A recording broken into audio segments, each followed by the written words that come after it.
Ann O'Neill Ryan, the U.S. Navy, from February 1944 to February 1946. Well, I was an aircraft spotter in Chicago. And I'd watch, because you know, in Buffalo rather, right across the river is Canada, so planes, we had to watch what planes. So I did that for a while, and a woman came to recruit me.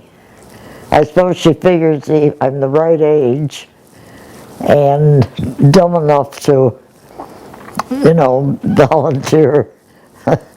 So she recruited me, and I chose the Navy.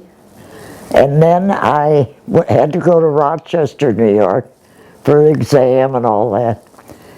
And I hadn't sworn in yet. I changed my mind. I wrote him a letter and said I've changed my mind. Well, that didn't last long. Then I wrote another letter and said I am back. I was sworn in Buffalo. Then, well, I went in February.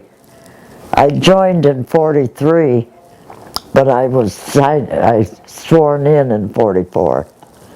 And went to New York for boot camp, which was Hunter College in the Bronx. Then they started volunteering. You know, does anybody know how to do this? So it came to doing laundry. And I thought, well, that sounds easy. What do you have to do? You don't do the laundry. So I volunteered for laundry.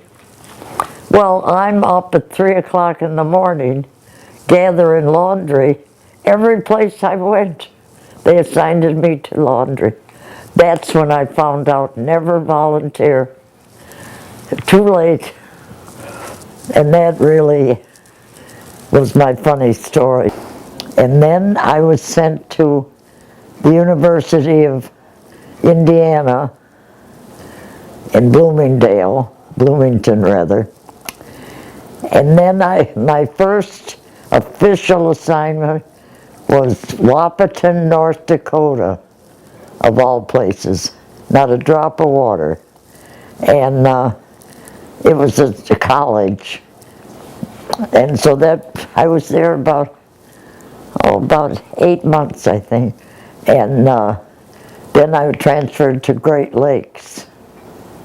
From there I went to Chicago. Was assigned at the Naval Armory in Chicago. And that's where I stayed until I was going to be discharged. So I was going to get out on points. I was qualified right off the bat for office. So I did office, and in transportation. What we did was do the railroad tickets. All the schools were there. And I worked in the transportation office. And I was injured. I fell in Waukegan running for a streetcar. I had a black eye, and I caused great commotion in the mess hall. You know, that was kind of a cute little thing. And thinking back, it was really good place to work. Great Lakes, very well organized, nice. It's so large but you felt cozy. Funny how you think about stuff. Well, you know, truthfully, you didn't even think it along those lines. You just knew that they have to go like to California from Illinois. And you saw that they got their tickets and all that. And you really didn't think along those lines because you didn't get that close to them. You really knew nothing about those kids, I call them. A lot of young kids. Actually, this is the first I've thought of it. I wonder how many did come back. Well, it gave me some common sense, for one. Before that, I was kind of a silly girl. You know what I mean? We just went along, had to look for boyfriends, and went to school. Just automatic stuff. So it changed. And I will say another thing. Everybody in the country was patriotic. It was defending our country is really what it was. Everybody remembered all the poems, you know, sink ships and stuff like that. Very patriotic. And of course there wasn't all the crime. It was a different world. People were friendly, not nuts. They were away from home too. We all had no home, you might say. And everybody seemed, I mean, the ones I heard of, there were a lot of kids that were discharged, not discharged, but sent home. They didn't pass the physical and different reasons. And a couple of girls, I remember, were pregnant, didn't know it until they got in the Navy.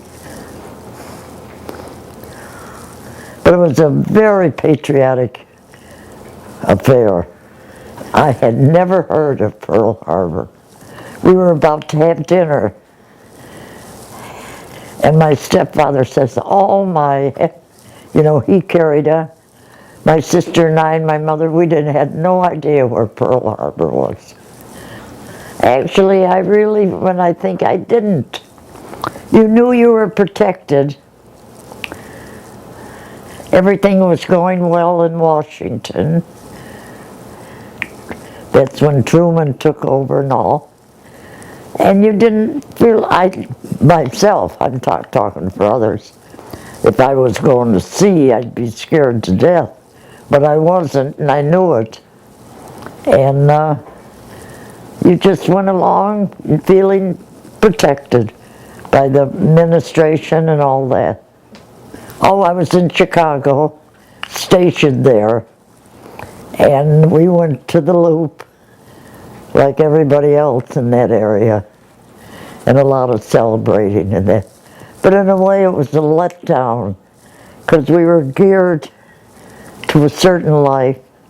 We had certain friends, and you knew it was all going to change, and you didn't know what the change would be. So, but it was Chicago. Well, actually, when Roosevelt died, remember I was still in the Navy then, and that was shocking. But you didn't lose confidence. You didn't lose that the place was going to fall apart or anything. We always had patriotic thoughts. We were Americans, and we knew nothing bad could happen to us. And really, that's the way I felt. Didn't bother me at all that, you know, there was change in administration and all that. You know, those are interesting questions. Well, actually, it wasn't all sad stuff. We didn't talk about friends dying and things like that. All in all, it was nice meeting people. You enjoyed that. And everybody was pretty decent, and we had a lot of laughter, even though we were in the middle of war. In the meantime, a little social life. I went with one of my friends, and her husband's cousin was working as a bartender. So off we went to see the cousin. Well, he's the guy I married. He had everything I wanted. He wore glasses, he had black hair, and he was Irish. And we hit it off, because I always said to him, "What did you marry me for?" He thought I had money. Well, he found out. That was a wrong impression. Well, we went out a couple of times. Then I went home on leave for Christmas. And when I come back, I was supposed to be discharged, sent back to Buffalo. Well, we figure our romance would never last. So we got married in the Navy, and by a priest. And the story of us, we were married, I was discharged, and I figured love would be roses and champagne. Here we were, I was in Chicago, knew nothing but what the Navy did. I went out and got a job with A&P, their office. So I started my married life with no place to live. We moved in with his mother, and I got a job with the A&P, as I said, and I've got to commend them. Every Friday they gave us a bag of groceries. I mean, it was a wonderful company to work for. I'm proud to be a veteran. I think, you know, when you kind of review your life, the most outstanding thing was joining the Navy. I mean, I was part of keeping America in my small way.